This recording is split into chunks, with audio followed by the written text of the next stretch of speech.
Friends, നമ്മളിപ്പോൾ പാലക്കാട് സ്റ്റൈലിൽ അവിയൽ ഉണ്ടാക്കാൻ പോവാണ്. അപ്പോൾ അതിൽ ഞാൻ കുറച്ച് കൊത്തമര എടുത്തിട്ടുണ്ട്, പിന്നെ ക്യാരറ്റ്, ചേന, പിന്നെ കായ, മുരിങ്ങക്കായ്, പിന്നെ അതുപോലെ തന്നെ പയർ കുറച്ചെടുത്തിട്ടുണ്ട്, കുറച്ച് കുമ്പളങ്ങ എടുത്തിട്ടുണ്ട്, അതുപോലെ തന്നെ കുറച്ച് മത്തൻ എടുത്തിട്ടുണ്ട് കേട്ടോ. മത്തൻ എല്ലാവരും ഇടുന്ന നിർബന്ധമില്ല, ഞാൻ പക്ഷേ ഇടാറുണ്ട് കേട്ടോ. പിന്നെ അതുപോലെ തന്നെ ഒരു കപ്പ് തൈര് എടുത്തിട്ടുണ്ട്, പിന്നെ കുറച്ച് തേങ്ങ, കറിവേപ്പില, ഒരു 4 പച്ചമുളക് നമുക്ക് എരിവിന് ആവശ്യത്തിന് എടുത്താൽ മതി കേട്ടോ. അപ്പോൾ നമുക്കിത് എങ്ങനെ ഉണ്ടാക്കുന്നതെന്നൊന്ന് നോക്കാം. ആദ്യം തന്നെ ഞാനൊരു പാൻ വയ്ക്കുന്നുണ്ട്. പാനൊന്നും ചൂടായി കഴിയുമ്പോഴത്തേക്കും ആദ്യം ചേനയാണ് കേട്ടോ വേവിക്കേണ്ടത്.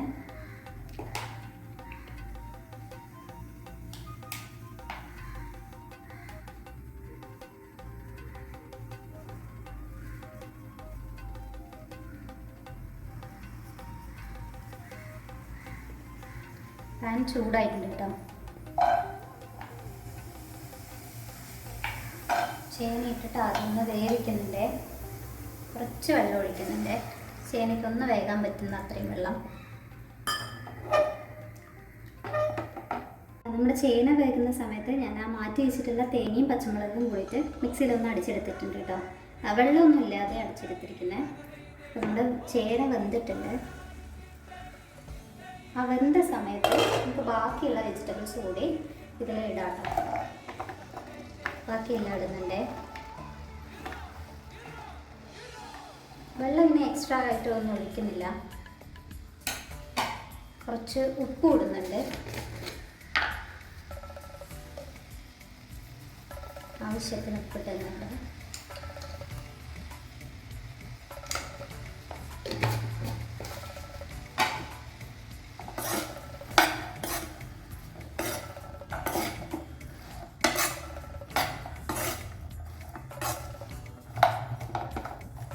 ഇനി ഇതൊന്ന് സിമ്മിലിട്ടിട്ട് വേവിക്കാൻ വയ്ക്കാം.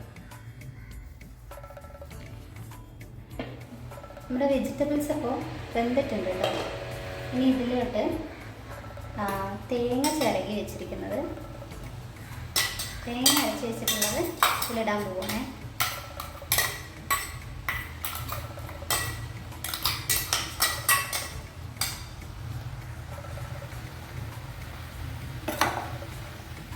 നന്നായി ഒന്ന് ഇളക്കി കൊടുക്കാം.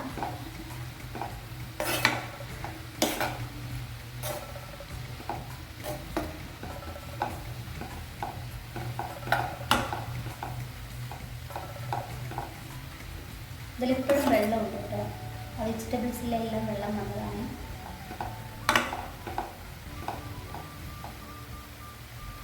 ഇതിനൊരു 2 മിനിറ്റ് ഒന്ന് സിമ്മിലിട്ട് വേവിക്കാം. നമ്മുടെ പച്ചക്കറികളെല്ലാം വെന്തിട്ടുണ്ട്. അപ്പോൾ ഇനി അതിൽ നമ്മൾ മാറ്റി വെച്ചിട്ടുള്ള തൈര് ഒഴിക്കാൻ പോകണേ.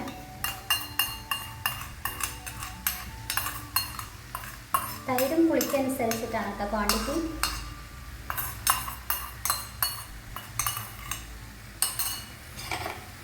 ഇതൊന്ന് ഇളക്കുന്നുണ്ട്.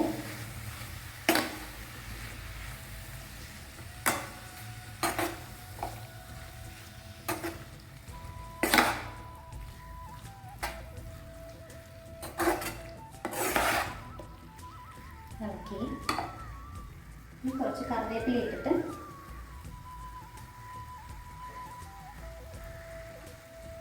ഒരു 2 മിനിറ്റ് ഒന്ന് വെച്ചിട്ട് നമുക്ക് ഗ്യാസ് ഓഫ് ചെയ്യാം. ഇതിലിനി ഒരു ടീസ്പൂൺ വെളിച്ചെണ്ണ ഒഴിച്ചിട്ട് കറക്കി വയ്ക്കാം കേട്ടോ.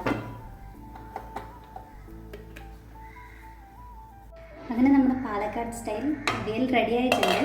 ഇതെല്ലാവരും ഒന്ന് വീട്ടിൽ ട്രൈ ചെയ്ത് നോക്കണേ. എന്നിട്ട് ഫീഡ്ബാക്ക് ഒന്ന് കമൻറ്റ് ചെയ്യണം. എൻ്റെ വീഡിയോ ഇഷ്ടപ്പെട്ടെന്ന് വെച്ചാൽ എൻ്റെ ചാനൽ ലൈക്ക് ചെയ്യുക, ഷെയർ ചെയ്യുക, സബ്സ്ക്രൈബ് ചെയ്യുക. ബൈ.